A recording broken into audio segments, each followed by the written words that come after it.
حضرت علی رضی اللہ تعالیٰ عنہ کا فرمان: انسان کے جسم کا سب سے خوبصورت حصہ دل ہے۔ اگر یہی صاف نہ ہو تو چمکتا ہوا چہرہ کسی کام کا نہیں۔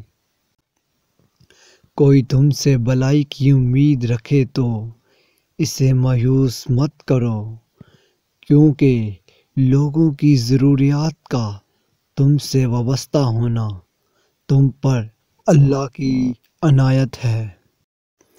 زندگی جینے کے دو ہی راستے ہیں، بھول جاؤ انہیں جن کو معاف نہیں کر سکتے، اور معاف کر دو انہیں جن کو بھول نہیں سکتے۔ انسان کی اصل موت تب ہوتی ہے جب وہ کسی کے دل سے نکلتا ہے۔ ہمیشہ زندگی میں ایسے لوگوں کو پسند کرو جن کا دل چہرے سے زیادہ خوبصورت ہوتا ہے۔